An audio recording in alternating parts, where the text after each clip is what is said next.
Mga ka-Republic, seryoso si Team Cone na ngayong golden season ng PBA ay mapaganda ang kampanya ng Barangay Ginebra.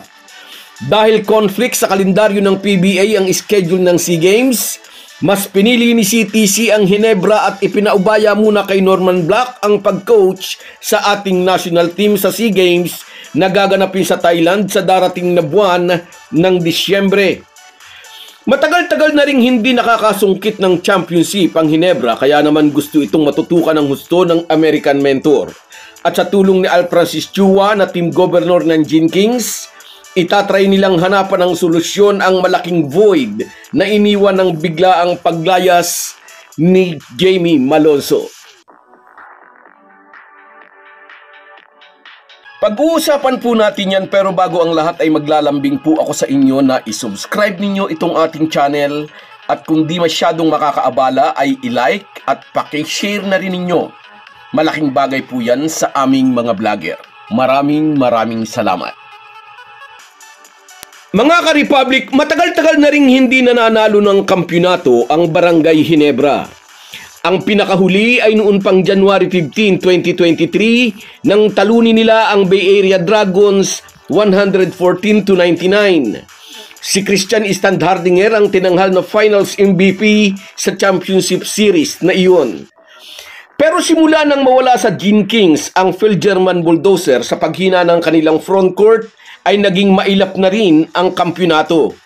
Oo nga, at gumanda ang laro ni Japet Aguilar nang ito na ang maging main big man ng Ginebra, ngunit maliwanag pa sa sikat ng araw, kahit nag-level up si Japet, malaking butas ang nilikha ng pagtitrade nila kay Standhardinger.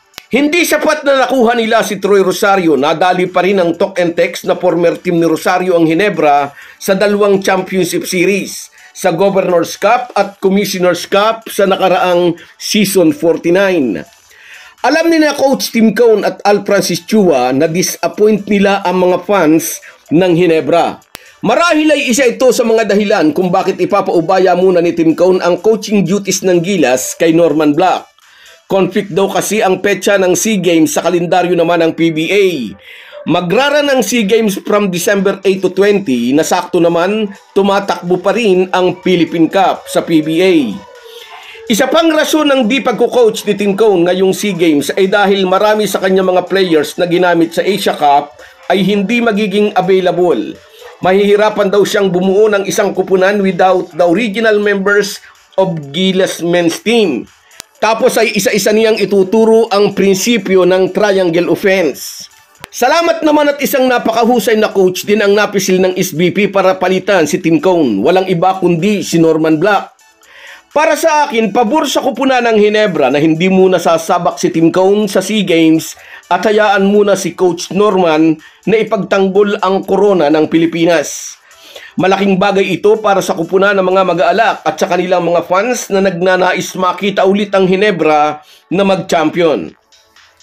At mabigat na misyon iyan ng Ginebra this coming season 50 dahil wala silang sentro na makakatuwang ni Japet Aguilar. Isang problema na lalo pang pinalaki ng biglaang paglayas ni Jamie Malonzo. Maliwanag pa sa sikat ng araw, ito ang void sa frontcourt ng Ginebra na kailangang mahanapan ng solusyon.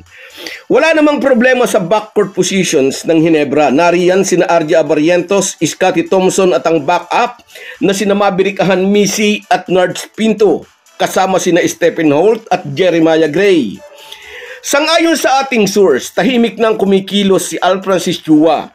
Unang galaw ng kupunan ay ang pagkuha kay Johnny Abarrientos bilang assistant coach matapos ma-appoint si L.A. Tenorio bilang bagong head coach ng Magnolia at bit-bit nito papuntang Hotshots si Kirk Collier.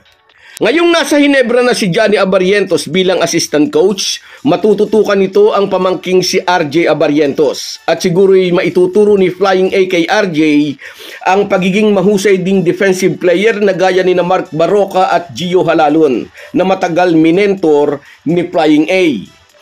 Kilala naman nating lahat si Al Francis Chua, tahimik itong magtrabaho.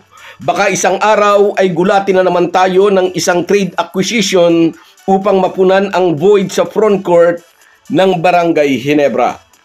So guys, yan lang muna. Hanggang sa muli.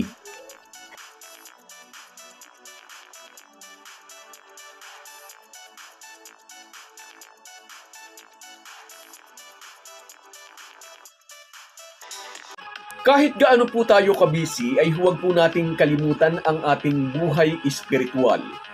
Lagi po tayong magpasalamat sa bawat araw na dagdag sa ating buhay. Malaki po ang maitutulong ng pananalangin araw-araw. Isang paalala po mula sa inyong Halo-Halo Sports Republic.